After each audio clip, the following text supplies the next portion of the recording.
ప్రియమైన దేవుని వారలారా, అందరికీ మరొకసారి హృదయపూర్వకమైన వందనాలు తెలియజేస్తున్నాను. అందరికీ వందనాలండి. ఈరోజు క్రైస్తవ జీవితంలో మారు మనస్సు అనేది చాలా కీలకమైనది. మారు మనస్సు పొంది మనము దేవుని సన్నిధిలోనికి వస్తూ ఉంటాము. మారు మనసు పొంది రక్షణ పొంది బాప్తిస్మం అనే కార్యము ద్వారా మనము క్రైస్తవులుగా ఎంచబడతాం. కాకపోతే క్రైస్తవులుగా మనము ఎంచబడినా, క్రైస్తవులుగా మనం పిలువబడినా, క్రైస్తవులుగా నూతనపరచబడి దేవుని సన్నిధిలోనికి వచ్చి ఆయన మనం నిరంతరం కూడా ఆరాధిస్తూ ఉన్న వారుగా ఉన్నా, అనేకమైన సందర్భాల్లో మనం ఇంకనూ తప్పిపోతూ, అనేకమైన సందర్భాల్లో మనం ఇంకనూ పాపాలు చేస్తూ దేవునికి మనము దూరం అయిపోతున్నామనే సత్యాన్ని మనము గమనించుకోవాలి. అలా మనం చేస్తున్న అపరాధములలో, అలా మనం చేస్తున్న పాపాల్లో ఒక పాపమే ఎదుటి వ్యక్తితో సమాధానము లేకుండా బ్రతికే స్థితే. ఆ ఎదుటి వ్యక్తి ఎవరు అంటే, నీ కళ్ళతో నువ్వు ఎందరినైతే చూస్తున్నావో ప్రతి ఒక్కరితో నువ్వు గమనించినట్లయితే, ప్రతి ఒక్కరి జీవితాన్ని నీ జీవితంతో నువ్వు పోల్చుకుంటే, వారిలో నీ తల్లి, తండ్రి, తోబుట్టువులు, అన్నదమ్ములు, అక్కచెల్లెళ్ళు, లేదంటే కుటుంబ సభ్యులు, పిల్లలు, ఎవరైనా సరే ఒక వ్యక్తితో నేను సమాధానకరమైన పరిస్థితులు నేను కొనసాగించట్లేదని వాక్యము నీతో మాట్లాడితే గనక, ఆ వాక్యానికి విధేయత చూపించి ఆ యొక్క లక్షణాన్ని, సమాధానముగా లేని స్థితిని మనం మార్చుకుని అందరితో కూడా మనము సమాధాన పడాలి.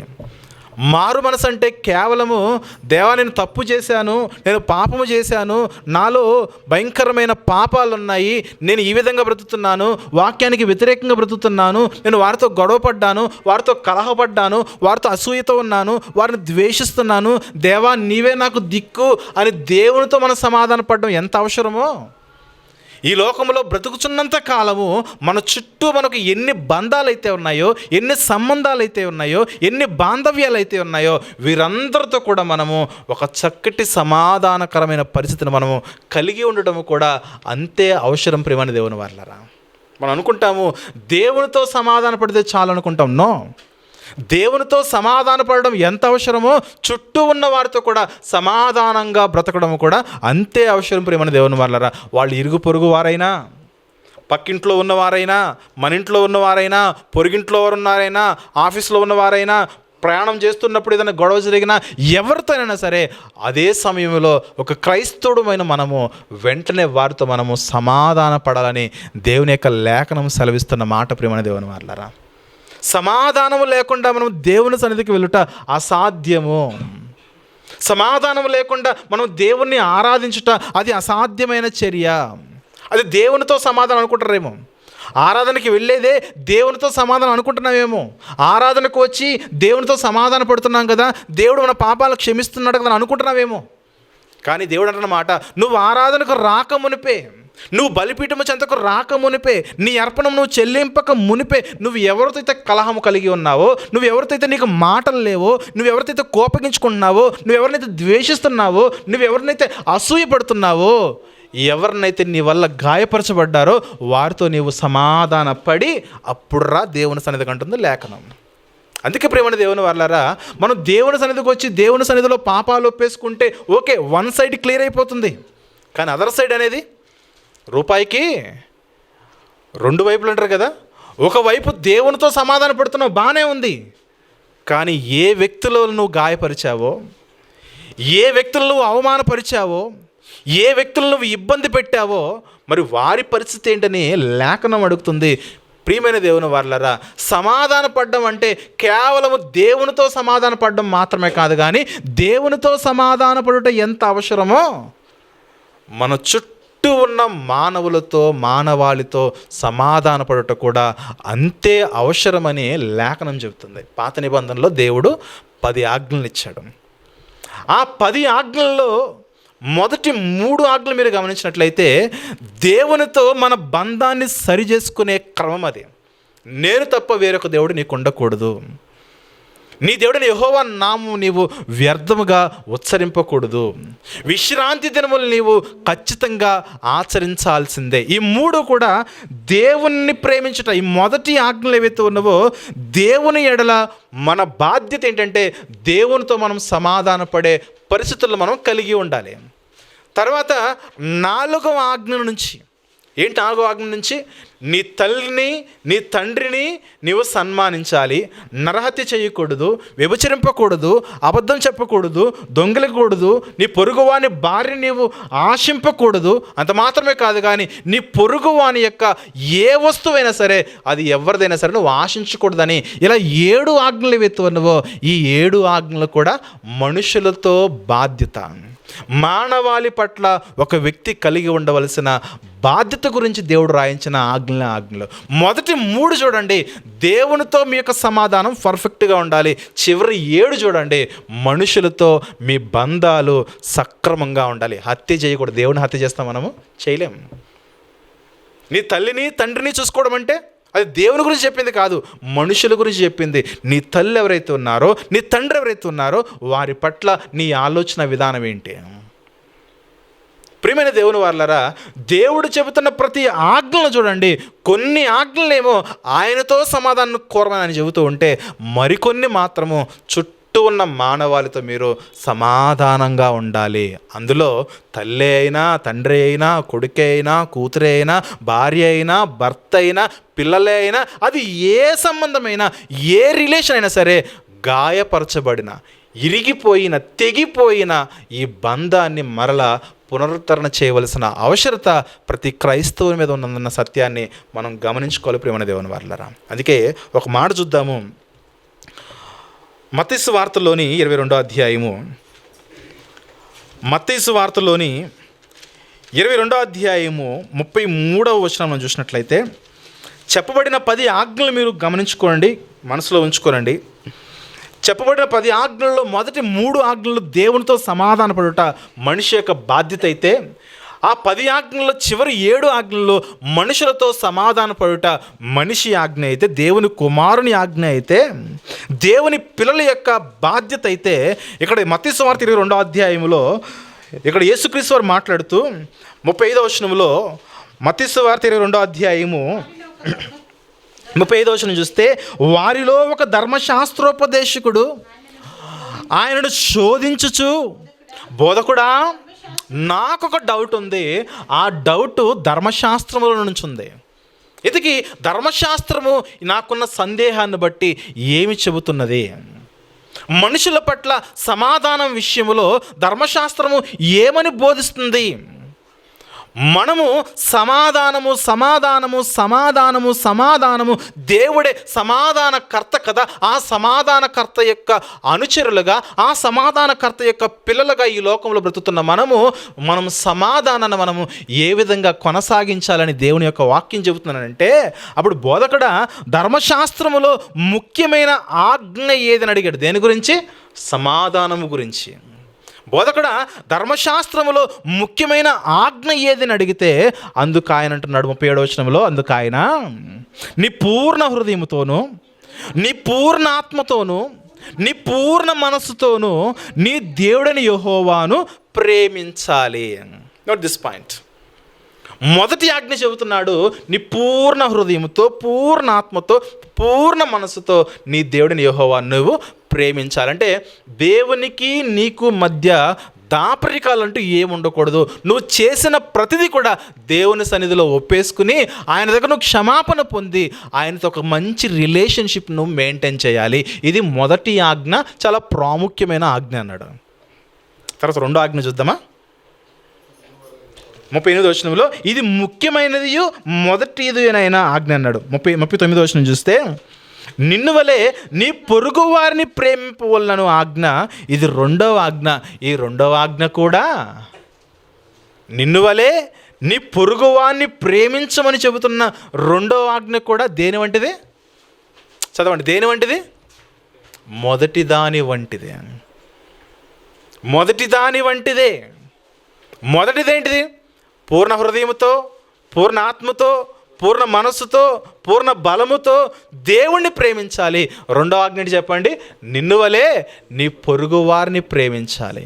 మనకి ఏమర్థం అవ్వాలి చెప్పినా, దేవునితో మనం ఎలాగైతే మనం తప్పు చేసిన వెంటనే దేవాలను క్షమించు నేను పాపినని ఎంతో పశ్చాత్తాప హృదయంతో దేవుని సన్నిధికి వచ్చి కన్నీళ్ళు కారుస్తున్నామే, అదే సమయంలో ఎవరి పట్ల మనం పాపం చేశామో, కొన్ని సందర్భాల్లో ధర్మశాస్త్రంలో ఉన్న 10 ఆజ్ఞల్లో మొదటి 3 దేవుని పట్ల చేసిన పాపాలైతే దేవాలను క్షమించు, ఒకవేళ చివరి 7 మనుషుల పట్ల చేసిన పాపాలైతే మనుషుల దగ్గరికి వెళ్ళి సమాధానాన్ని కోరాలి మనం. అందుకే మొదటి ఆజ్ఞ మొదటిది ప్రధానమైనది అన్నాడు, కానీ రెండవ ఆజ్ఞ అన్నాడు రెండవది కూడా దాని వంటిదే. 2 కూడా ప్రాముఖ్యమైన ఆజ్ఞలే ప్రియమైన దేవుని వారలారా. దేవునితో సమాధాన పడడం ఎంత ప్రాముఖ్యమో, దేవుణ్ణి ప్రేమించడం ఎంత ప్రాముఖ్యమో, మన చుట్టూ ఉన్న మానవాళ్ళను కూడా ప్రేమించడము అంతే ప్రాముఖ్యమైన సత్యమని లేఖనం సెలవిస్తున్న మాట ప్రియమైన దేవుని వారలారా. సిలువను చూసారా? సిలువను చూశారు. ఒక నిలువ కర్ర, మరొకటి అడ్డకర్ర.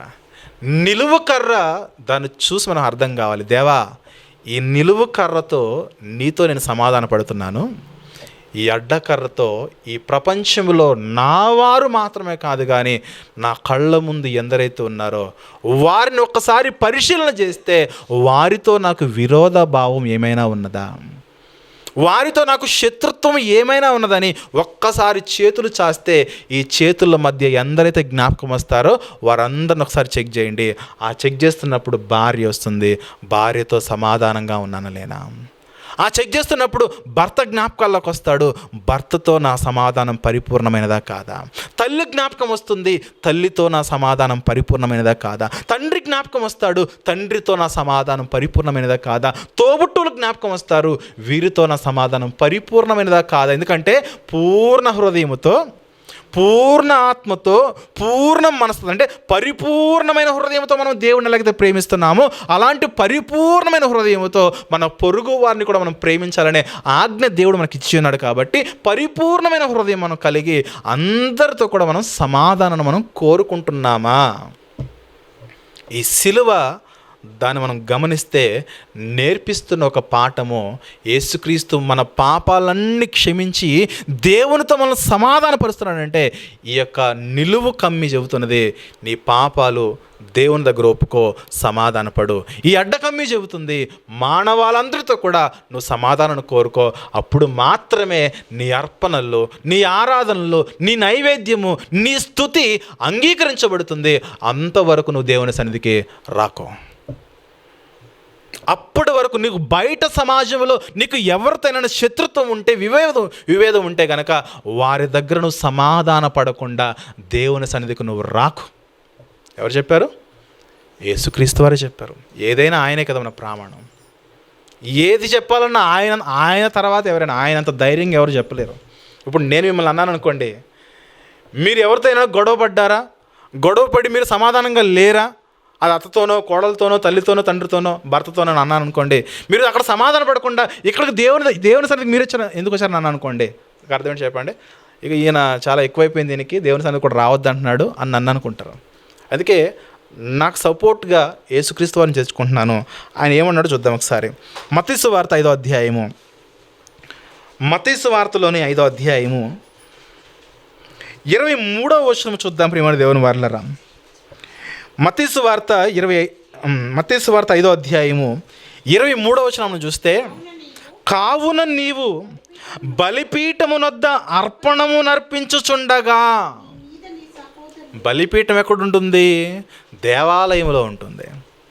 నీవు దేవాలయంలోకి వచ్చి నీ బలిపీఠము దగ్గర నీవు అర్పణము నర్పించుచుండగా, ఆ అర్పణము నైవేద్యం అయి ఉండొచ్చు, ఆ అర్పణము స్తుతి అయి ఉండొచ్చు, ఆ అర్పణము కానుక అయి ఉండొచ్చు, ఆ అర్పణ విజ్ఞాపన అయి ఉండొచ్చు, ఆ అర్పణ నీ కానుక అయి ఉండొచ్చు, ఆ అర్పణ నువ్వు చేస్తున్న స్తుతి అయి ఉండొచ్చు. దాన్ని నీవు అర్పించుచుండగా, తర్వాత నీ మీద నీ సహోదరునికి విరోధమేమైనను కలదని. మీరు గమనించారా లేదో? బైబిల్లో రాయబడిన టెక్స్ట్ని మీరు గమనించారా లేదో? నీవు అర్పణమును అర్పించుచుండగా నీ మీద నీ సహోదరునికి, నీ మీద నీ సహోదరుని కంటే మందిరానికి వచ్చిన నీ మీద బయట ఉన్న సహోదరునికి ఏదైనా సరే విరోధ భావం ఉంటే ఎవరు వెళ్ళాలట? దేవుని సన్నిధికి వచ్చిన నీవే వెళ్ళాలి. ఎందుకంటే దేవుడు చెబుతున్న మాట, ఇతరులతో సమాధానం లేకుండా నా సన్నిధికి వచ్చే అర్హత నీకు లేదు. అంటే మనల్ని ఎవరో అంటేనో, మనల్ని ఎవరో గాయపరిస్తే వాళ్ళొచ్చి సారీ చెప్పడం కాదు. మనం ఎవరినో అంటేనో, మనం ఎవరినో గాయపరిస్తే, మనమే గాయపరచబడితే వాళ్ళొచ్చి మనకు సారీ చెప్పడం కాదు. దేవుడు వాక్యం చూడండి, నీ మీద నీ సహోదరునికి, అంటే నీ సహోదరుడు నీ మీద విరోధంగా ఉంటే, విరోధంగా ఉన్న నీ సహోదరుడు వచ్చి నీకు సారీ చెప్పడం కాదు, కానీ వానితో నీవు సమాధాన పడడం కాదుగా, నీతో ఆయన వచ్చి సమాధాన పడడం కాదు, కానీ నీవే వెళ్ళి విరోధం ఏమైనా కలదని అక్కడ నీకు జ్ఞాపకం వచ్చినాడలా అక్కడ బలిపీఠం ఎదుటనే నీ అర్పణము విడిచిపెట్టి మొదట వెళ్ళి నీ సహోదరునితో సమాధాన పడుము. నువ్వు వెళ్ళిపో. నువ్వు అర్పణము చెల్లిస్తూ ఉండగా, దేవుని సన్నిధికి వచ్చి పాట పాడుతూ ఉండగా, ప్రార్థన చేయిస్తూ ఉండగా, ఎవరితోనైనా విరోధ భావం ఉన్నదని నీకు మనసులో వస్తే, ఎవరైనా నువ్వు విభేదిస్తానని నీ మనసులోకి వస్తే కనుక నువ్వు వెంటనే వెళ్ళిపో. నీ అర్పణ అక్కడ వదిలిపెట్టు. నీ అర్పణను అక్కడ వదిలిపెట్టి అక్కడనే బలిపీఠం ఎదుటనే నీ అర్పణం విడిచిపెట్టి మొదట వెళ్ళి నీ సహోదరునితో సమాధాన పడము. అటు తర్వాత వచ్చి నీ అర్పణమును అర్పించుము. దేవునికి కావాల్సింది అర్పణలు కాదు, దేవునికి కావాల్సింది ఆరాధనలు కాదు. నీవు నన్ను ప్రేమించాలని నా సన్నిధికి వస్తున్నావే, నీ చుట్టూ ఉన్న వారిని నువ్వు ఎంత ప్రేమిస్తున్నావు. ఎందుకంటే ఈ 2 ఆజ్ఞలు కూడా చాలా కీలకమైన ఆజ్ఞలు. ఈ 2వ ఆజ్ఞ కూడా మొదటి దాని వంటిదే అన్నాడు. చూడండి ప్రియమైన దేవుని సంగమా, మన జీవితాల్లో వాక్యం మనతో మాట్లాడుతూ ఉండగా మనలో ఎన్ని లోపాలో బయటపడుతూ ఉంటాయి. చూడండి, మనలో ఎన్నో లోపాలు. ఆ లోపాలన్నీ కూడా పాపాలే. వాడు తప్పు చేశాడు కదా, వాడే వచ్చి సారీ చెప్పాలని వెయిట్ చేసే స్వభావం మనది. కానీ లేఖనం చెబుతుంది, నీ మీద నీ సహోదరునికి విరోధ భావం ఉంటే నీవు నీ అర్పణను అక్కడ విడిచిపెట్టి వెళ్ళి నీ సహోదరునితో సమాధాన పడు. అటు తర్వాత దేవుని సన్నిధికి వచ్చి నీ అర్పణను అర్పించన్నాడు యేసుక్రీస్తు వారు. ఏది బలమైనది, ఏది అవసరమైనదో మనం గమనించాలి ప్రియమైన దేవుని వాళ్ళరా. ఇక్కడ సమాధానం గురించి దేవుడు మాట్లాడుతున్నాడు. సమాధానం గురించి యేసుక్రీస్తు వారు మాట్లాడుతున్న మాట, 10 ఆజ్ఞలు ఇచ్చి 10 ఆజ్ఞల్లో 3 మాత్రమే తనకు కనెక్ట్ చేసుకున్నాడు. మిగిలిన 7 చూడండి మనుషులతో కనెక్ట్ చేశాడు. అది దేవుడు అంటే మనం అనుకుంటాము దేవునికి మాత్రమే, హృదయాంతరంగం నుంచి దేవునికి మాత్రమే కనెక్ట్ అయిపోతే చాలు అనుకుంటాం. దేవా నీకు మాత్రమే క్షమాపణ, దేవా నీవు మాత్రం క్షమించాలి, దేవా నీవు మాత్రం అనుకుంటున్నాం. కానీ దేవుడి కేటగిరీ అని చెప్పండి 30%. 10 ఆజ్ఞల్లో మన మానవాళికి దేవుడిచ్చిన క్యాపబిలిటీ ఎంత చెప్పండి? 70% ఇచ్చాడు అంతే. అంటే మనల్ని క్షమించాల్సింది కేవలం దేవుడు మాత్రమే కాదు, కానీ లోకములో ఉన్నవారు కూడా మనల్ని క్షమించాలి. మనం ఎవరి ఎడల తప్పు చేశామో, మనం ఎవరిని గాయపరిచామో, మనం ఎవరిని ఇబ్బంది పెట్టామో, మనం ఎవరిని దూషించామో, ఎవరిని మనం కొట్టామో, ఎవరిని మనం తిట్టామో, ఎవరికి హాని చేశామో వారి దగ్గరికి మనం వెళ్ళి మనం క్షమాపణ అడగవలసిన స్థితి మనకున్నదే. మనం క్రైస్తవులు ఏం చేస్తారు చెప్పనా? అవతలతో గొడవ పడేసి, అవతలోడికి సారీ చెప్పకుండా, అవతలోడితో సమాధాన పడకుండా దేవుడి సన్నిధికి వచ్చి, దేవా అక్కడ తప్పు చేశాను, ఇక్కడ క్షమించిన ఆయన. ఏంటిది? తప్పేమో అక్కడ, గాయపరిచిందేమో వారిని, తప్పు చేసిందేమో అక్కడ, అవమానపరిచింది వారిని, దూషించింది వారిని, క్షమాపణ కోరేది ఎవరని చెప్పండి? దేవుణ్ణి. ఇది ఎక్కడ రాజనీతి చెప్పండి? నువ్వు దేవుని విషయాల్లో తప్పు చేస్తే దేవుని క్షమాపణ అడుగు. మనుషుని విషయాల్లో నువ్వు తప్పు చేస్తే మనుషుని క్షమాపణ కోరాలి. అది క్రైస్తవ్యం అంటే. మనిషి ఏం చేస్తున్నాడంటే మనుషులందరి విషయాల్లో విరోధంగా వైరంగా బ్రతుకుతున్నాడు. కానీ దేవుని దగ్గరకు వచ్చి దేవా తప్పు చేసిందంటే, ఎవరి దగ్గర తప్పు చేసావు నాయన అంటే దేవుడు అంటున్నాడు, దేవా నీ దగ్గర తప్పు చేయలేదు, నీ సన్నిధిలో తప్పు చేయలేదు, మనుషుల ఏడలో తప్పు చేశాను నాయన అంటే గో ఫస్ట్ వెళ్ళు, మనుషుల దగ్గరికి వెళ్ళు.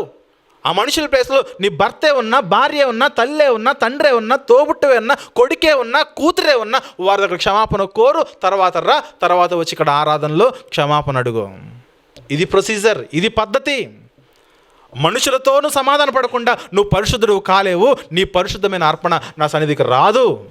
ఇది దేవుడు మనకు నేర్పిస్తున్న రాజనీతి. ప్రియమైన దేవుని వారలారా, అది జరగాలి మన జీవితాల్లో, అది జరగాలి మన జీవితాల్లో. అది జరగకుండా దేవానికి స్తోత్రం స్తోత్రం స్తోత్రం స్తోత్రము, నన్ను క్షమించు దేవా అంటే దేవుడు క్షమిస్తాడు ఎంతసేపు.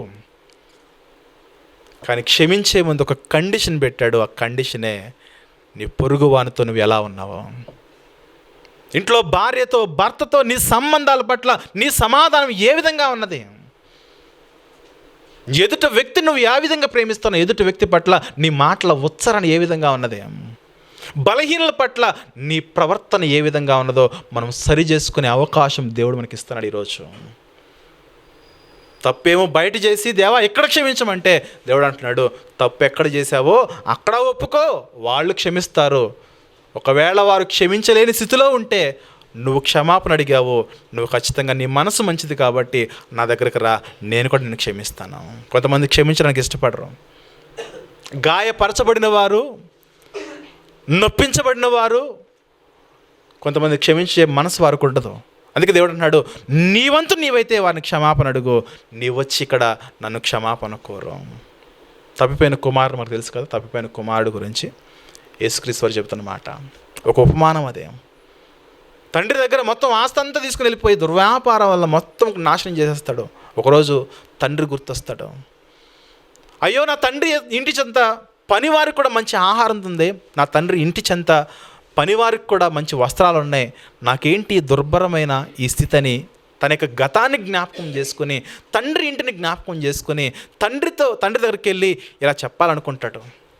లూకాసు వార్తలోని 15వ అధ్యాయము 18వ వచనం చూస్తే, ఈ తప్పిపోయిన కుమారుడు అనుకుంటున్నాడు, మనసులో అనుకుంటున్నాడు, తండ్రి నేను లేచి నా తండ్రి యొద్దకు వెళ్ళి, తండ్రి నేను పరలోకమునకు విరోధముగాను, తండ్రి పరలోకములో దేవుడున్నాడు, దేవునికి విరోధంగా పాపం చేశాను, అంత మాత్రమే కాదు కానీ భూమి మీద నువ్వు తండ్రిగా ఉన్నావు, నీ ఎదుట కూడా నేను పాపము చేస్తున్నానని 2 రకాల సమాధానాన్ని, 2 రకాల పశ్చాత్తాపాన్ని వ్యక్తి కోరుకుంటున్నాడు. చూడండి, తప్పిపోయిన కుమారుడు, నేను పరలోకమునకు నేను విరోధంగా పాపం చేశాను, భూమి మీద ఓ తండ్రి నీవు ఉన్నావు కదా, నీకు కూడా విరోధంగా వ్యతిరేకంగా నేను పాపం చేశానని ఇద్దరికి కూడా క్షమాపణ కోరుతున్నట్లుగా, ఇద్దరితో కూడా సమాధానం కోరుకుంటున్నట్లుగా ఈ యొక్క తప్పిపోయిన కుమారుడిని మనం చూస్తున్నాం. ప్రియమైన దేవుని వారలారా, ఇద్దరిని కూడా అడుగుతున్నాడు. చూడండి, పరలోకమందున తండ్రి నేను తప్పు చేశాను నాయన, నా తండ్రి ఇంటి నుంచి వెళ్ళిపోయి నా తండ్రికి వ్యతిరేకంగా ఆలోచన చేసి నేను తప్పు చేశాను, నన్ను క్షమించను, పరలోకమునికి విరోధంగా పాపం చేశాను అన్నాడు. అలాగే భూమి మీద తండ్రి ఉన్నాడు కదా, తండ్రి నీ ఎదుట కూడా నేను పాపం చేశాను, నన్ను క్షమించవా అని సమాధానం కోరుకుంటున్న ఈ కుమారుని మనం గమనించాలి. ప్రియమైన దేవుని వారలారా, అర్థమవుతుందా? అదే సమాధానం అనేది కేవలము దేవుని సన్నిధికి వచ్చి దేవునితో మాత్రమే కోరేది కాదు. మన చుట్టూ ఎందరైతే ఉన్నారో వారందరితో కూడా మనము సమాధానకరమైన పరిస్థితులను మనము గమనించుకొని సమాధానకరమైన పరిస్థితులను మనము నెలకొల్పుకోవాలి. ప్రియమైన దేవుని వారలారా, ఏ వ్యక్తితో సమాధానం లేకపోయినా, మళ్ళీ చెప్తున్నాను, కుటుంబ సంబంధాలలో, కుటుంబ బంధాల్లో కానీ, ఆఫీసులో కానీ, వర్క్ ప్లేస్లో కానీ, మన బ్రతుకులో పలానా వ్యక్తితో నేను మాట్లాడనండి అనే మాట మన హృదయంలో కానీ మన నోట్లో నుంచి కానీ అస్సలు రాకూడదు. వాళ్ళు మంచోళ్లే కానీ మంచోళ్ళు కాని వారే కానీ మనం మాత్రము వారు మంచోళ్ళు కాకపోయినా వారితో మనము సమాధానం కలిగే ఉండాలి. మనం మంచోళ్ళమా? దేవుడు మనతో సమాధానం కోరుకున్నాడు. మనం మంచివారము కాకపోయినా దేవుడు తానే మనల్ని ప్రేమించి మనతో ఆయన సమాధానాన్ని కోరుకున్నాడు కాబట్టి ఆ పరమందున్న ఆ పరిశుద్ధుడైన దేవుణ్ణి మనము ఈరోజు కలిగి ఉన్నాం ప్రియమైన దేవుని వాళ్ళరా. అందుకే ప్రియులరా, సమాధానం అనేది కేవలం దేవునితో మాత్రమే కలిగి ఉండవలసింది కాదు, కానీ చుట్టూ ఉన్న మనుషులతో కూడా సమాధానాన్ని కలిగి ఉండవలసిన ఈ యొక్క ప్రాముఖ్యమైన ఈ యొక్క సెంటెన్స్ని మన హృదయాల్లో మనము నాటుకోవాలి. బాప్తిస్మిచ్చి యోహాను గారి యొక్క పరిచర్య చూద్దాం ఒకసారి. యోహాను గారు రాక మునుపు యోహాను గారి గురించి రాయబడిన ఒక మాట మనం చదువుదాము. లూకాసు వార్తలోని మొదటి అధ్యాయము, లూకాసు వార్తలోని మొదటి అధ్యాయము 14వ వచనము చూద్దాం. 14వ వచనము 17వ వచనము. లూకాసు వార్త మొదటి అధ్యాయము 14వ వచనం చూస్తే, అతడు ప్రభువు దృష్టికి గొప్పవాడై ద్రాక్షారసమైనను మద్యమైనను త్రాగక తన తల్లి గర్భమున పుట్టినది మొదలుకుని పరిశుద్ధాత్మతో నిండుకొనిన వాడై. బాప్తిస్మిచ్చి యోహాను పుట్టిన తర్వాత ఏం జరుగుతుందంటే, బాప్తిస్మిచ్చి యోహాను అనే ఈ సేవకుడు ఈ లోకంలో ఎందుకు పుడుతున్నాడంటే, కేవలము ఆయన ఎందుకు పుడుతున్నాడు చెప్పనని చెబుతూ 2 ప్రత్యేకమైన కారణాలు చెప్పాడు. ఆ కారణాల్లో మొదటి కారణం, ఇశ్రాయేలీల్లో అనేకులను ప్రభువైన వారి దేవుని వైపునకు తిప్పును. నిలువ కమ్మి యోహాను గారి యొక్క పరిచర్య, సిలువలో నిలువ కమ్మి ఏదైతే ఉన్నదో ఆ నిలువ కమ్మి గురించి చెబుతున్నారు. యోహాను వచ్చి ఏం చేస్తాడనంటే, ఇశ్రాయేలీల్లో అనేకులను ప్రభువైన వారి దేవుని వైపుకు తిప్పుతాడు. దేవుడు ఎక్కడ ఉంటాడు? ఆకాశమందు ఉంటాడు. ఈ నిలువ కమ్మి దేనికి సాదృశ్యం అంటే, పరలోకమందున దేవునితో సమాధాన పరిచేలా అతని యొక్క వాక్యము, అతని యొక్క వాగ్దాటు ఉంటుంది, అతని యొక్క పరిచర్య ఉంటుంది. దయచేసి ఈ నిలువ కమ్మి దేవునితో సమాధాన పడండి అని యోహాను యొక్క బోధ ఉండబోతుంది, జాగ్రత్త అన్నాడు. తర్వాత 17వ వచనం చూస్తే, మరియు అతడు తండ్రుల హృదయములను పిల్లల హృదయాన్ని తల్లిదండ్రులు తట్టుకును, అవిధేయులను నీతిమంతుల జ్ఞానం అనుసరించి త్రిప్పుటకు ప్రభు కొరకు ఎవరైతే ఎదురు చూస్తున్నారో వారందరి విషయంలో మనుషులు ఎవరైతే ఉన్నారో మనుషులతో మీరు సమాధాన పడాలి. తండ్రుల హృదయాన్ని పిల్లల తట్టుకున్నాడనంటే ఒక ఉదాహరణది, ఒక ఎగ్జాంపుల్ అది. ఇక్కడ తండ్రి తప్పు చేశాడు, పిల్లలు మంచోళ్ళని కాదు, లేదా పిల్లలు తప్పు చేశారు, తండ్రి మంచోడని కాదు. కుటుంబ బంధాలు, ఈ లోకంలో నువ్వు ఎన్ని బంధాలైతే కలిగి ఉన్నావో అన్ని బంధాల పట్ల నీవు సరైన స్థితిలో నువ్వు బ్రతకాలి. అందరితో కూడా నువ్వు సమాధానం కలిగి ఉండాలి. అంటే కుటుంబ బంధం గురించి మాట్లాడదు, కుటుంబ బంధంలో ఫోకస్ చేస్తున్నాడు. ఈ అడ్డకం ఏదైతే ఉన్నదో ఈ కుటుంబ బంధాలు ఉన్నాయి కదా ఆయన, నువ్వు చూస్తున్నావే నీ బంధాలు, ఆ బంధాలతో నీవు సరిగ్గా ఉండాలి. తల్లిదండ్రులారా మీ పిల్లల వైపు తిరగండి, పిల్లలారా మీ తల్లిదండ్రుల వైపు తిరగండి. నీ తోబుట్టులే కానీ నీ బంధాలు ఏవైతే ఉన్నావో ఆ బంధాలన్నిటితో మీరు మమేకం అవ్వాలి. వారి పట్ల నువ్వు ప్రేమ కలిగి ఉండాలి. ఆ ప్రేమ మీ మధ్య కొనసాగాలంటే మీకు కావలసిన ఒక చక్కటి ఆయుధము, అస్త్రమే సమాధానము. సమాధానము లేకుండా దేవుని సన్నిధికి మీరు రాలేరు. నరులతో సమాధానం లేకుండా, మనుషులతో సమాధానం లేకుండా మీరు దేవుని సన్నిధికి వచ్చి మీరు చెల్లించే ఏ అర్పణైనా సరే అది నేను అంగీకరించను. నీ ఆరాధన కన్నా, నీ అర్పణ కన్నా మానవాళితో నీకున్న సమాధానకరమైన పరిస్థితులే నాకు చాలా ముఖ్యమని చెబుతున్నాడు యేసుక్రీస్తు వారు. నువ్వు వారందరితో సమాధానపడు, తర్వాత నా సన్నిధికి రా, నాతో కూడా సమాధానపడు. ఇది దేవుడు పెట్టిన ప్రొసీజర్, ఇది దేవుడు పెట్టిన సిస్టమ్. మనం మాత్రం లోకంలో ఉన్న వారందరితో వ్యతిరేకంగా బ్రతుకుతాం. లోకంలో ఉన్నవారిని నిందిస్తాం, దూషిస్తాం, అవహేళన చేస్తాం, అపహాస్యం చేస్తాం, ఈర్ష్యపడతాం, అసూయపడతాం, ఎవరిని లెక్క చెయ్యం. మనకున్న స్థితిని బట్టి, మనకున్న హోదాను బట్టి, మనకున్న ఆర్థిక పరిస్థితులను బట్టి, ఆర్థిక వనరులను బట్టి, అధికారమును బట్టి, ధనమును బట్టి, వారికంటే నేను బెటర్ పొజిషన్లో ఉన్నాను కాబట్టి వారితో నాకు సమాధానం అవసరం లేదు అనుకుంటాం.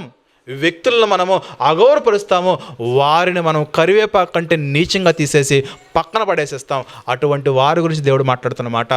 ముందు వారి దగ్గరికి వెళ్ళి నీవు సమాధానపడు, వారితో స్నేహం చేయి, ఫ్రెండ్షిప్ చేయి. తర్వాత నా సన్నిధికి రా, నా సన్నిధికి వచ్చి నువ్వు చేసిన తప్పులను బట్టి నువ్వు క్షమాపణ కోరు. మన మధ్య సమాధానం ఏర్పడుతుంది, ఎందుకంటే నేను సమాధానకర్త కాబట్టి.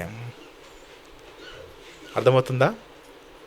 దేవుడు ఎంత మంచి దేవుడు అనంటే, దేవుడు ఎంత గొప్ప దేవుడు అనంటే, మీరు బయట ఏ పాపమైనా చేయండి, నా సన్నిధికి వచ్చి పాట పాడేస్తే నేను ఉప్పొంగిపోతాననే దేవుడు కాదు ఆయన.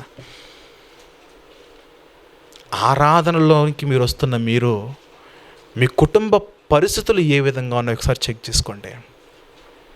దేవుని సన్నిధిలోనికి వస్తున్న మీరు నన్ను స్తుతించడానికి నా కొరకు అర్పణలు తీసుకొస్తున్నారే, అర్పణలు చెల్లించడానికి వస్తున్న మీరు, మీ కుటుంబ పరిస్థితులు ఏ విధంగా ఉన్నాయో ఒకసారి చెక్ చేసుకోండి.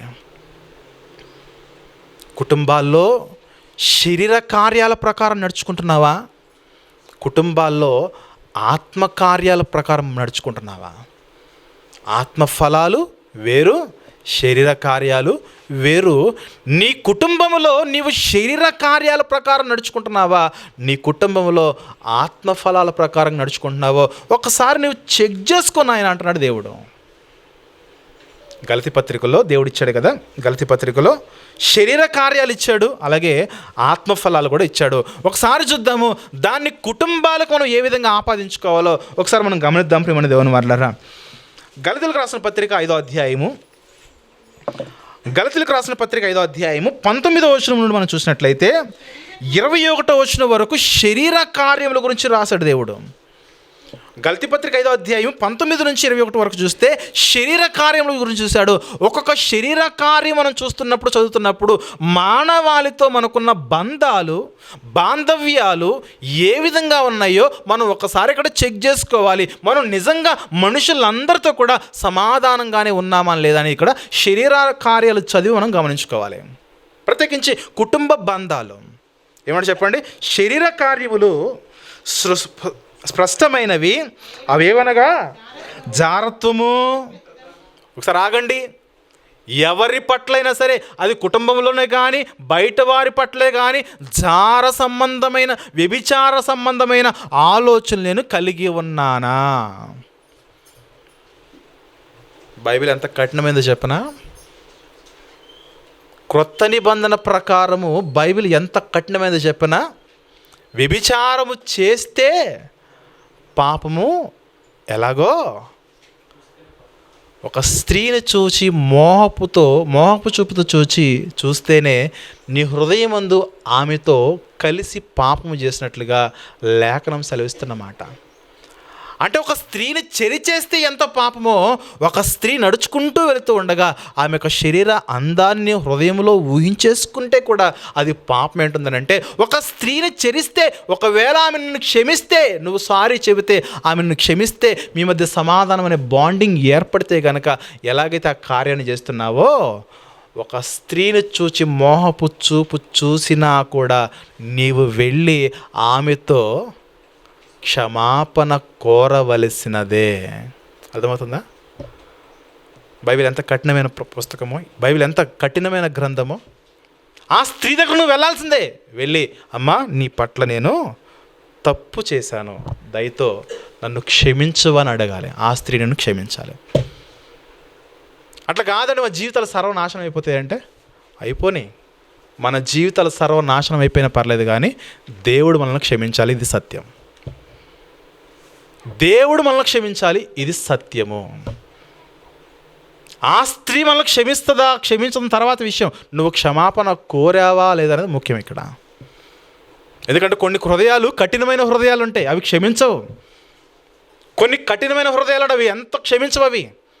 కానీ మన జీవితంలో మాత్రము క్షమాపణ కోరాల్సింది. ఎందుకంటే బైబిల్ చెప్తున్న మాట, వ్యభిచారం చేస్తేనే పాపం కాదు నాయనా, వ్యభిచార సంబంధమైన ఆలోచనలు ఉన్నా అది పాపమే. కాబట్టి వ్యభిచారం అనే పాపంలో క్షమాపణ ఎలాగైతే కోరుతున్నావో, ఈ మోహపు చూపు అనే పాపం విషయంలో కూడా నువ్వు క్షమాపణ కోరాల్సిందే. ఇలా మనం జీవించగలగాలి. నిజమైన సమాధానం అంటే ఇలా వస్తుంది. అది దేవునితోనైనా ప్రజలతోనైనా. కాబట్టి ప్రియమైన దేవుని వారలారా, వాక్యం ఇంత కఠినంగా ఉంటుందంటే ఎస్, ఇంత కఠినంగా ఉంటేనే అది వాక్యం అవుతుంది. ఇన్ని హెచ్చరికలతో ఉంటేనే మనిషి తప్పు చేయాలంటే భయపడతాడు, గజగజ వణికిపోతాడు, వణికిపోతాది కూడా. అది ఎవరికైనా, అది ఏ జెండర్కైనా, మేల్ ఆర్ ఫీమేల్. అందుకే అంటున్నాడు, జారత్వము, అపవిత్రత, కాముకత్వము, విగ్రహారాధన, అభిచారము, ద్వేషములు, కలహములు, కుటుంబములో ఎటువంటి అపవిత్రత ఉన్నా, కుటుంబములో ఎటువంటి కామపు వికారములున్నా, ఎటువంటి విగ్రహారాధన ఉన్నా, ఎటువంటి అభిచారములున్నా, కుటుంబములో ద్వేషములున్నా, కుటుంబములో కలహాలున్నా, వ్యక్తికి మధ్య, కుటుంబం అంటే ఏంటి చెప్పండి ఇక్కడ, వ్యక్తికి మధ్య, నోట్ దిస్ పాయింట్, వ్యక్తికి మధ్య కామమున్న, వ్యక్తికి మధ్య వ్యభిచార ఆలోచనలున్న, వ్యక్తికి మధ్య జారత్వం ఉన్న, వ్యక్తికి మధ్య అభిచారం ఉన్న, వ్యక్తికి మధ్య ద్వేషమున్న, వ్యక్తికి మధ్య కలహం ఉన్న, వ్యక్తికి మధ్య మత్సరమున్న, వ్యక్తికి మధ్య క్రోధమున్న, వ్యక్తికి మధ్య కక్షలున్న, వ్యక్తికి మధ్య భేదములున్న, వ్యక్తికి మధ్య విరోధ భావములున్న, అసూయలున్న, మత్తతులున్న, ఈ వ్యక్తికి మధ్య అనే ఈ పదాన్ని ఎన్నిసార్లు ఎందుకు సంబోధన చేశానంటే, మనం గమనించాలి, మన కుటుంబాల్లోనే కానీ, మన జీవితాల్లోనే కానీ మనుషులు ఎందరైతే ఉన్నారో వారందరితో కూడా మన బంధాలు సక్రమంగా ఉండాలంటే ఈ శరీర కార్యాలు అనేవి ఒక వ్యక్తి ప్రతి వ్యక్తితో కూడా అవి లేకుండా చూసుకోవాలి. అది కుటుంబంలో కానీ, బయట కానీ, సమాజంలో కానీ అవి లేకుండా మనం చూసుకోవాలి ప్రియమైన దేవుని వాళ్ళరా. అప్పుడే మన బంధాలు బలంగా ఉంటాయి. తర్వాత 22వ వచనంలో అయితే, ఆత్మఫలం ఏమనగా, అంటే వ్యక్తుల మధ్య ఈ ఫలాలు ఏ విధంగా ఉండాలి, వ్యక్తుల మధ్య ఈ శరీర కార్యాలు ఏ విధంగా అయితే ఉండొద్దని చెబుతున్నాడు దేవుడు. ఈ వ్యక్తుల మధ్య ఆత్మఫలాలు ఏవైతే ఉన్నావో, ఈ వ్యక్తుల మధ్య ఆత్మఫలాలు ఎలా ఉండాలో చెప్పనా, ప్రేమ ఉండాలి. ఎవరి మధ్య? వ్యక్తికి మధ్య ప్రేమ ఉండాలి. వ్యక్తికి మధ్య సంతోషం ఉండాలి. అప్పుడు మాత్రమే సమాధానకరమైన పరిస్థితులు వస్తాయి. అలాగే వ్యక్తికి మధ్య సమాధానం ఉండాలి. వ్యక్తికి మధ్య దీర్ఘశాంతం ఉండాలి, దయాళుత్వం ఉండాలి, మంచితనం ఉండాలి, విశ్వాసం ఉండాలి, సాత్వికం ఉండాలి, ఆశా నిగ్రహం ఉండాలి. వ్యక్తుల మధ్య ఇటువంటి మంచితనము, సమాధానము, సాత్వికం, మనం ఏం చేస్తాం చెప్పిన, కొంతమంది అంటేనేమో చాలా సాత్వికంగా మాట్లాడతాం, మరికొంతమంది అంటేమో విచ్చలవిడిగా కోపంగా, ఈర్ష్యగా, అసూయగా, ద్వేషంగా మాట్లాడుతూ ఉంటాం. దేవుని వాక్యం చెబుతున్న మాట మరి గమనించండి, వ్యక్తుల మధ్య ఇటువంటి పరిస్థితులు ఏమాత్రము కూడా ఉండకుండా మనము జాగ్రత్త పడాలి ప్రియమైన దేవుని వాళ్ళరా. వ్యక్తుల మధ్య ఉండాల్సిన స్థితిగతుల గురించి మాట్లాడుతుంది బైబిల్.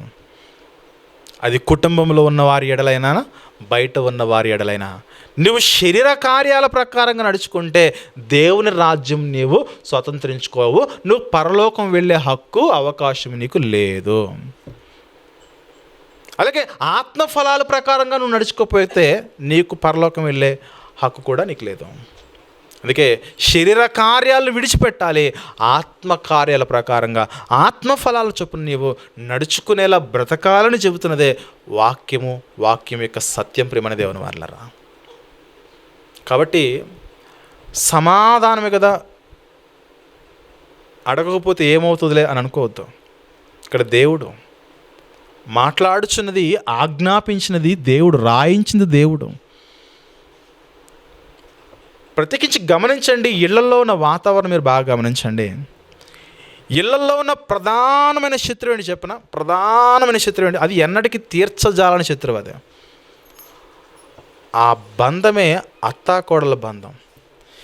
ఏ బంధాన్నైనా మరలా అతికించవచ్చేమో కానీ వీళ్ళిద్దరు మాత్రం అతికించలేరు. చూడండి, అందుకే బాగా చెప్తున్నాను, కోడళ్ళుగా వింటే ఇది మీకే, అత్తలుగా విన్నా కూడా వీకే. అది కోడలతో సమాధానం లేకపోతే సమాధాన పడాలి, అత్తతో సమాధానం లేకపోతే సమాధాన పడాలి. అల్టిమేట్గా ఒక వ్యక్తి కళ్ళ ముందు ఉన్న వ్యక్తితో సమాధానం లేకుండా జీవితాన్ని వెళ్ళదీయటం అనేది అది మంచిది కాదు. నీ ఆత్మీయ జీవితానికి జీవించుచున్నావన్న పేరైతే ఉన్నదే కానీ నీవు మృతుడవే అని చెబుతుంది. ఎందుకంటే విశ్వాస లక్షణాలు మనలో లేకపోతే, విశ్వాస సంబంధమైన క్రియలు మనలో లేకపోతే, మృతులుగా ఉండి ఆయన సన్నిధికి వచ్చి మనం ఆరాధన చేస్తున్న వారమే. మృతుల యొక్క ఆరాధన దేవుని సన్నిధికి చేరదు. మృతుల యొక్క అర్పణలు దేవుని సన్నిధికి చేరవు. నీవు చెల్లిస్తున్న అర్పణలు బట్టి, ఆరాధన బట్టి దేవుడు ఏమాత్రం కూడా సంతోషించువాడు కాడు అనే సత్యాన్ని మనము గమనించాలి ప్రియమైన దేవుని వారలారా. అప్పుడే మన జీవితము ఒక అర్థకం, ఒక సార్థకం అవుతుంది ప్రియమైన దేవుని వారలారా. అందుకే మరొక మాట చూద్దాం. హెబ్రీలకు రాసిన పత్రిక, హెబ్రీ పత్రిక 12వ అధ్యాయము, హెబ్రీలకు రాసిన పత్రిక 12వ అధ్యాయము 14వ వచనం మనం చూసినట్లయితే, హెబ్రీ పత్రిక 12వ అధ్యాయము 14వ వచనం చూస్తే, అందరితో సమాధానమును పరిశుద్ధతయు కలిగి ఉండుటకు ప్రయత్నించుటి. అందరితో సమాధానమట, అందరితో సమాధానము. అందరితో కూడా నీ ఆలోచన ఎలా ఉండాలి? పరిశుద్ధంగానే ఉండాలి. లేదండి వాడు మంచోడు కాదు, వాడి పట్ల నేను ఇట్లానే ఉంటా, నా బ్రతికింతే, నేను వాడిని క్షమించా అని అన్నా, లేదండి వారిని నేను క్షమించమని అడగను అని అన్నా, ఇద్దరి మధ్య ద్వేషం ఎక్కువ అవుతుంది, ఇద్దరి మధ్య శత్రుత్వం ఎక్కువ అవుతుంది, ఇద్దరి మధ్య వైరం ఎక్కువ అవుతుంది. ఈ వైరం వల్ల పొడిచి చంపేయాల్సిన అవసరం లేదు.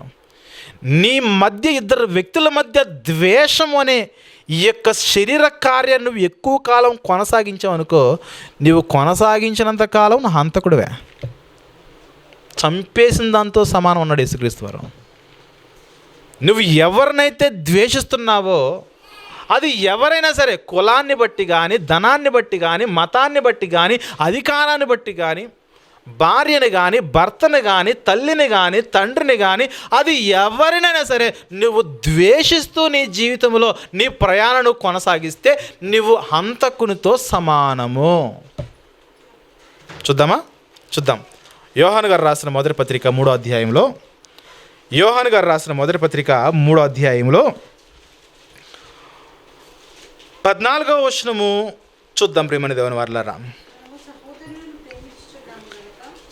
యోహాను రాసిన మొదటి పత్రిక 3వ అధ్యాయము 14వ వచనం చూస్తే, మనము సహోదరులను ప్రేమించుచున్నాము గనుక మరణములో నుండి జీవములోనికి దాటి ఉన్నామని ఎరుగుదాము.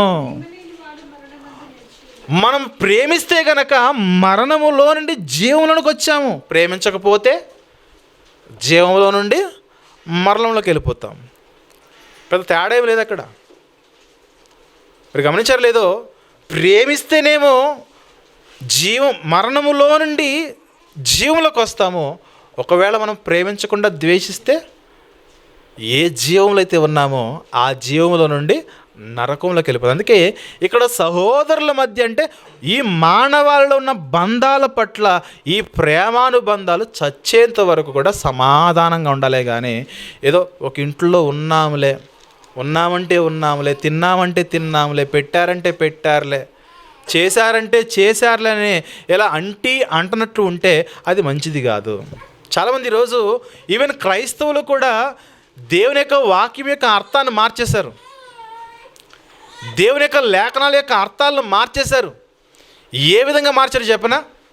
అసలు దేవుని యొక్క ప్రణాళిక అని చెప్పనా, ఈ కుటుంబాలన్నీ కూడా ఉమ్మడిగా ఉండాలని దేవుని యొక్క ప్రణాళిక. కొంతకాలం గొడవలు రాగానే సమాధాన పడిపోవాలని దేవుని ఆజ్ఞ ఏదవుతుందో ఆ ఆజ్ఞ పక్కన పెట్టేశారు. అర్థమవుతుందా? అందరూ కూడా ఉమ్మడిగా ఉండాలనేది దేవుని ఆజ్ఞ. అందరూ కూడా కలిసి ఉండాలి, మంచిగా ఉండాలి, సమాధానంగా, సంతోషంగా, దీర్ఘశాంతము కలిగి, సాత్వికము కలిగి, ఆత్మఫలాలు ఫలిస్తూ ప్రేమగా ఉండాలనేది దేవుని ఆజ్ఞ, దేవుని యొక్క సంకల్పం అది. కానీ కొంతకాలం గొడవలు రాగానే మనుషుల యొక్క హృదయాలోచనలో నుంచి దుష్టత్వపు ఆలోచనలు పుట్టి అంటున్నారు, అందరూ కలిసి ఉండి కొట్టుకునే కంటే దూరంగా ఎక్కడో ఒక చోటు ఉండి హ్యాపీగా ఉండడం అనేది మంచిదనుకుని అలా దూరంగా వెళ్ళిపోతున్నారు. చూడండి, ఆ దూరంగా వెళ్ళిపోయే ఆలోచన ఏదవుతుందో అది దుష్టత్వమైన అపవాది ఆలోచన. అదే దగ్గరగా ఉన్నప్పుడు నువ్వు కలిసి లేనోడివి, దూరంగా ఉంటే ఎలా కలిసి ఉంటావు చెప్పండి? ఆ దూరంగా అనే మాటలు చెబుతుంది మీరు దూరంగానే ఉన్నారని, ఆ దూరం అనే పదం చెబుతుంది మీరు దూరంగా ఉన్నారని, అంతేగాని దగ్గరున్నట్టు కాదు. పైగా మనోళ్ళనే మాట ఏంటి చెప్పండి, దగ్గరే ఉండి రోజు కొట్టుకునే కంటే దూరంగా ఉండి హ్యాపీగా ఉండండి. దూరంగా ఉంటే ఎవరు హ్యాపీగా ఉండరు చెప్పండి? దూరంగా ఉండడం వల్ల ఎవరు హ్యాపీగా ఉండరు చెప్పండి? దూరంగా ఉండి హ్యాపీగా ఉండేది వాక్యం కాదు. ఎన్ని కష్టాలైనా, ఎన్ని నష్టాలైనా, ఎన్ని అవమానాలైనా దగ్గరగా ఉండి ఆ కష్టాలను తీసివేసుకుని, ఆ నష్టాలను తీసేసుకుని, ఆ అవమానకరమైన పరిస్థితులను తీసేసుకుని సమాధానముగా, ప్రేమగా, సాత్వికముగా, దీర్ఘశాంతంగా బ్రతికుతుందో చూసారా, అది క్రైస్తవ్యం అంటే. కాబట్టి వేరు కాపురాలు అనేవి దేవుని వాక్యానికి అంత మంచిది కాదు. నోట్ దిస్ పాయింట్, బలంగా చెబుతున్నాను. వేరు కాపురాలకు బైబిల్ ఎక్కడ కూడా ప్రోత్సహించదు. నీ తల్లి తండ్రి గనక చచ్చిపోతే అప్పుడు నీ తోబుట్టువుల నుండి వెళ్ళిపోయే అవకాశం నీకు ఉంటుందేమో, కానీ నీ తల్లిదండ్రులు ఉన్నంత కాలము కూడా వారితో కలిసి చచ్చినట్టు ఉండాల్సిందే, వాళ్ళు మంచోళ్ళు కాకపోయినా సరే. ఎందుకంటే దేవుని లేఖనం చెబుతుంది, ఎదుటివారు మంచివారు కాకపోయినా నీ అంతట నీవుగా వారితో సమాధానపడు, వారితో నువ్వు సమాధానపడు. వారు సమాధానపడేలా నువ్వు మేలైన కార్యాలు చేయాలి. ఇప్పుడు సందర్భాల్లో ఎదుటోళ్ళు మంచోళ్ళు కాదని వాళ్ళ దగ్గర మనం తప్పుకునే ప్రయత్నం చేస్తాం. నో, ఎదుటివారు మంచివారు కాకపోయినా నీవు వారి దగ్గర నుంచి తప్పుకోకూడదు. వారిని కూడా మార్చుకునేలా, వారిని కూడా సమాధానకరమైన పరిస్థితులు క్రియేట్ చేసేలా వారితో సమాధానం క్రియేట్ చేయాలి. అందుకే ఆ సమాధానం కోరుకోవాలంటే వారి పట్ల మేలైన కార్యాలు చేయాలి. అందుకే రోమీలకు రాసిన పత్రికలో పౌలు గారు మాట్లాడుతున్న మాట చూద్దే. రోమీలకు రాసిన పత్రిక 12వ అధ్యాయము 17-18 వచనాలు చూద్దాం. రోమీలకు రాసిన పత్రిక 12వ అధ్యాయం 17వ వచనం చూస్తే, కీడుకు ప్రతి కీడు ఎవరికి చెయ్యొద్దు. వేరు కాపురం ఎందుకు పెడతారు చెప్పండి? అక్కడ కీడు జరిగింది కాబట్టి అక్కడ నుంచి వెళ్ళిపోవాలి. నో, కీడుకు ప్రతి కీడు ఎవరికి చెయ్యొద్దు. మనుషులందరి దృష్టికి యోగ్యమైన వాటిని గూర్చి ఆలోచన కలిగి ఉండి యోగ్యమైనవి చేయండి. ఎవరి ఎడల? అందరి ఎడల యోగ్యమైన వాటిని చేయండి. శక్యమైతే మీ చేతనైనంత మట్టుకు సమస్త మనుషులతో సమాధానంగా ఉండండి. అంటే కొంతమంది కఠినమైన హృదయాలు ఉంటాయి, నేను కాదు అనట్లేదు. అందుకే శక్యమైతే మీ సాధ్యమైనంత ఎడల అవతల వారితో మీరు సమాధానకరమైన పరిస్థితులు మీరు కొనసాగించండి. ఒకవేళ అవతల వారి యొక్క మనసు మారలేదా, అవతల వారిని క్షమించలేదా, అవతల వారిని సమాధానపరచబడే ఇక పరిస్థితులు నీకు ఇవ్వట్లేదా, అప్పుడు నువ్వేం చేయాలి చెప్పనా? సమాధాన పడదామని అడగడం మానేసి ఆ వాళ్ళకి నీవు మేలైన కార్యాలు చేయడం ప్రారంభించాలి, క్రియలు ప్రారంభించాలి. ఆ మేలైన కార్యాలు, నీ కార్యాలు ఏవైతే ఉన్నావో నీ కార్యాలు నీ గురించి సాక్ష్యం ఇవ్వాలి. ఏమైనా సాక్ష్యం ఇవ్వాలి? ఇతగాడు మారాడు, మార్పు చెందాడు, ఇతనితో నేను సహవాసం చెయ్యొచ్చు, సమాధాన పడొచ్చని మన యొక్క రిపోర్ట్ అనేది అవతల వారికి వెళ్ళిపోవాలి. అందుకే అంటున్నాడు 19వ వచనంలో ప్రియులారా, మీకు మీరే పగ తీర్చుకొనక దేవుని ఉగ్రతకు చోటీయుడి, పగ తీర్చుట నా పని, నేనే వ్రతఫలం నిత్తున్నాను ప్రభు చెప్పుచున్నాడు వాయబడినది కదా. కాబట్టి నువ్వేం చేస్తావంటే, నీ శత్రువు ఆకలి కొని ఉంటే, నీకు ఎవరితో అయితే సమాధానం లేదో వారు గనక నీకు శత్రువుగా నువ్వు అనుకుంటే, వారు ఆకలి కొని ఉంటే వారికి భోజనము పెట్టుము, దప్పుకొని ఉంటే వారికి దాహమునిమ్ము, వాళ్ళు హాస్పిటల్లో ఉంటే చూడవెళ్ళు, వారు పరదేశులుగా ఉంటే వారిని చేర్చుకో. యేసుక్రీస్తు చెప్పింది ఇదే కదా. వారు చెరసాల్లో ఉంటే వారు చూడవెళ్ళు, వారికి వస్త్రహీనులుగా ఉంటే వారికి వస్త్రాలు ఇవ్వు. నీకు శత్రువు ఎవరైతే ఉన్నారో ఈ చెప్పబడిన రీజన్స్లో వారు ఏదో ఒక సమయంలో వారికి కలిగి ఉంటారు.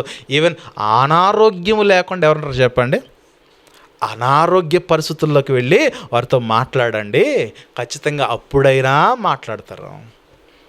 ఎందుకు ఈ పంతాలు పట్టింపులు అని అప్పుడైనా మాట్లాడతారు. కాబట్టి అనారోగ్యముగా ఉన్నప్పుడైనా వెళ్ళి పరామర్శించండి. అదొక అవకాశంగా తీసుకోమని చెప్తున్నాడు యేసుక్రీస్తు వారు.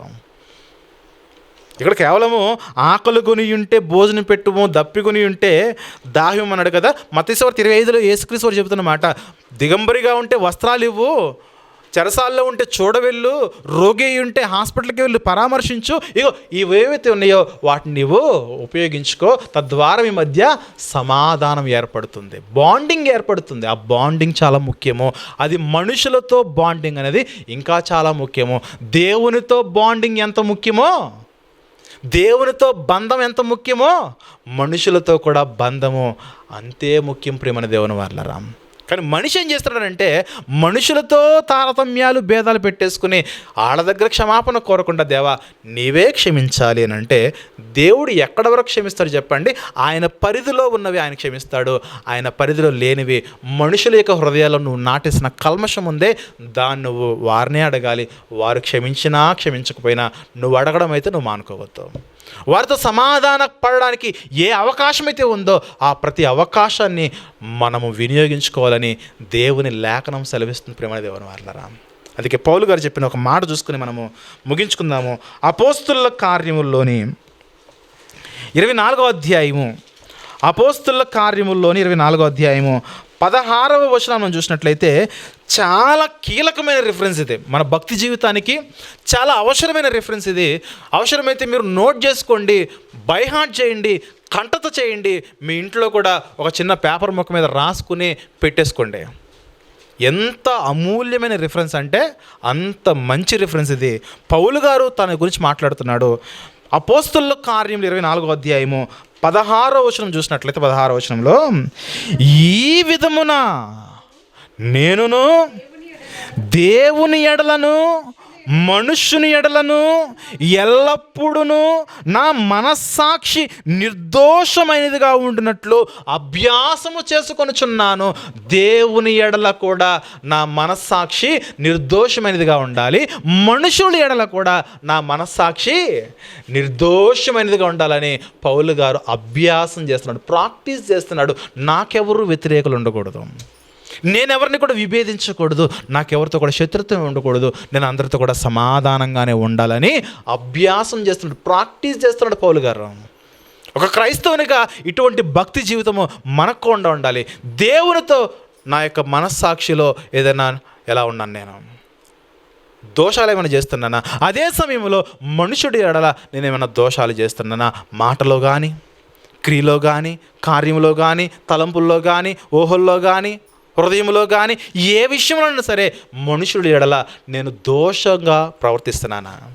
నువ్వు అలా ఉండకూడదు. నేను దేవుని ఎడల ఎలాగైతే నిర్దోషంగా ఉండాలని ఆలోచన చేస్తున్నానో మనుషులందరి ఎడల కూడా అలాగే నిర్దోషంగా ఉండాలి.